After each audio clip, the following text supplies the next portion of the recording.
keluar dari Islam bisa dihukum mati loh di Malaysia. Baru tahu aku, kaget banget. Nah, orang di sana masa nggak familiar sama konsep bebas beragama sih, apa gimana? Nah, sebenarnya secara de jure ada konsepnya ya, tapi de facto nggak gitu.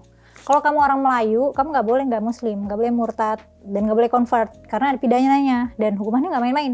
Penaltinya beda-beda di tiap negara bagian ya. Di Terengganu, apostasi atau murtad itu hukumannya harus tobat dalam waktu 3 hari, atau dihukum mati, dan propertinya diambil negara. Di Pahang, kalau ada attempt untuk murtad, bisa kena denda maksimal Rp5.000 atau sekitar 18 juta rupiah, atau 3 tahun penjara, atau dicambuk 6 kali, atau kombinasi dari semuanya.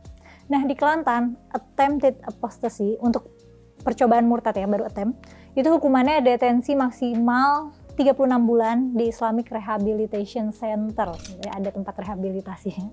Dan kalau murtad, dihukum mati. Dan ternyata di dunia ini ada 10 negara yang punya hukuman pidana yang bisa sampai dihukum mati kalau murtad. Afghanistan, Brunei Darussalam, Iran, Malaysia, Maldives, Mauritania, Qatar, Saudi Arabia, United Arab Emirates, dan Yaman. Hak kebebasan beragama atau the right to freedom of religion of belief itu termasuk hak asasi manusia.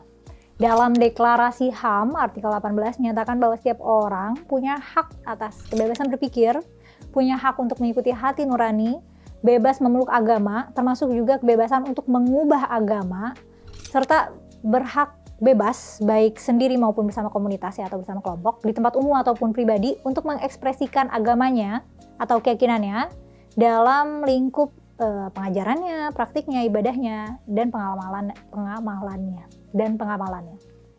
Ya, it makes total sense aja ya nggak sih kalau kebebasan beragama atau tidak beragama itu hak dasar, ya nggak sih? Sebenarnya dalam hukum Islam itu murtad emangnya dihukum mati ya? Pernah ada masanya murtad atau keluar dari Islam itu dihukum mati. Hadis riwayat Bukhari menyatakan bahwa seorang muslim itu halal darahnya dalam 3 keadaan. 1, kalau dia membunuh, karena nyawa dibayar nyawa kan, an-nafsa bin nafsi. 2, kalau dia berzina, padahal udah nikah, dihukum rajam sampai mati kan. Rajam itu ditanam badannya di tanah setengah badan terus ditimpukin batu sampai mati. Nah, terus kondisi ketiga, kalau dia murtad atau keluar dari Islam. For the konteks, hukuman mati untuk murtad itu berlaku ketika zaman perang ya. Karena murtad itu sama aja dengan treason atau pengkhianatan. Itu berarti dia berkhianat ke kubu musuh nih. Pas udah damai mah yang berlaku ya la ikraha fiddin, gak ada paksaan untuk beragama Islam.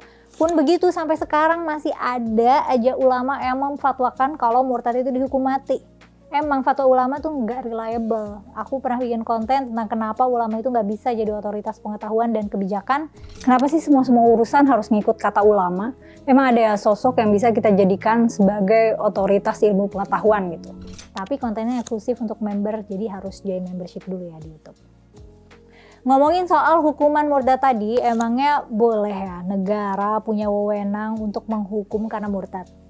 Agama dan kepercayaan itu kan ranah privat yang privat sekali. Emang boleh ngatur rakyat di ranah yang seprivat agama dan kepercayaan?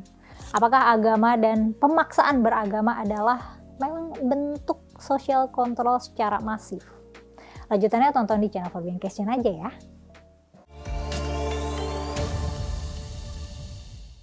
Halo, ketemu lagi sama aku Kumaila di channel Forbidden Questions, tempat kita mengeksplorasi pertanyaan seputar budaya dan agama. Sebelum lanjut, aku mau ngingetin kalau channel Forbidden Questions ini open membership untuk bisa join dan akses video-video eksklusif. So far aku udah bikin beberapa, diantaranya ada video tentang apakah doa bisa ngubah realitas. Aku juga bikin video tentang kitab suci itu bisa relevan sampai kapan. Aku juga bikin kenapa ulama nggak bisa jadi otoritas pengetahuan dan kebijakan. Terus aku juga bikin video tentang apakah Tuhan itu yang menciptakan manusia atau manusia yang menciptakan Tuhan. Nah, untuk bisa akses video-video ini mesti join membership dulu. Berbayar 20.000 aja kok.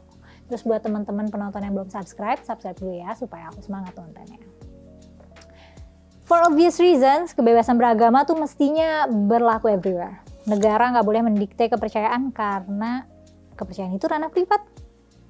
Kebebasan beragama adalah prinsip mendukung kebebasan seseorang atau kelompok baik di ruang publik ataupun privat untuk mengekspresikan keyakinannya atau agamanya, baik itu ajarannya, prakteknya, dan ritualnya, termasuk juga hak untuk tidak menganut atau mempraktikkan agama. Kebebasan beragama itu diakui sebagai hak asasi manusia yang fundamental. Di negara agama, negara yang asasnya agama, kebebasan beragama itu diartikan sebagai pemerintah ngizinin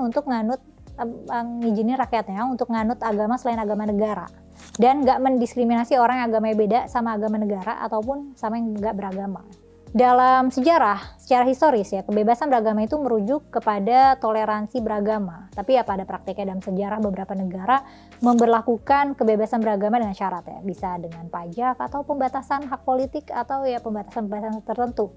Misalnya pada masa pemerintahan Umar bin Khattab ada Pakta Umar nih, atau Perjanjian Umar, atau Pact of Umar atau Treaty of Umar gitu. Ya isinya adalah treaty atau traktat antara kaum muslim dan Nasrani atau Yahudi atau Zoroaster ya, non muslim yang berasal dari Suriah, Mesopotamia atau Irak atau dari Yerusalem.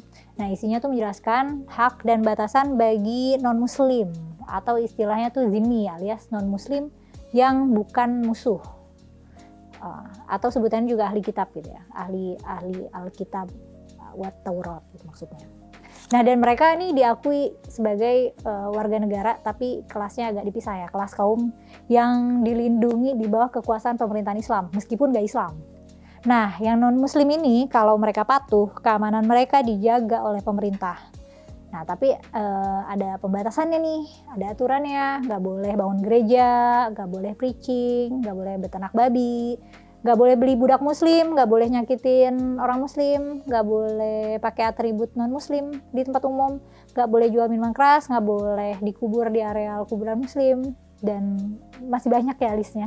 Oh ya, dan harus bayar pajak juga gitu, pajak sebagai non muslim gitu. Jadi kalau non muslim dipajakin, ya sebutannya jizyah. Jadi ada batasan-batasannya. Kalau untuk ukuran sekarang mungkin kedengarannya diskriminatif ya, tapi untuk standar dulu itu toleran.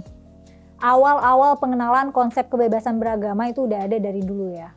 Di sekitar tahun 550 sebelum Masehi ada Silinder Cyrus yang merupakan dokumentasi dari kebijakan Cyrus the Great tentang kebebasan beragama di zaman Kekaisaran Achaemenid. Nah, pada abad ketiga sebelum Masehi, Ashoka the Great juga memperkenalkan konsep kebebasan beragama di India kuno, diabadikan tuh di Prasasti Ashoka.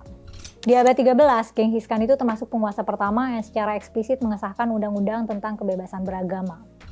Nah, di zaman Romawi kuno itu mereka toleransi nih sama kebanyakan agama, termasuk Yahudi yang banyak didiskriminasi sama kerajaan Romawi kuno tuh ditoleransi. Dan mereka malah encourage orang-orang penduduknya tuh untuk worshiping their own gods.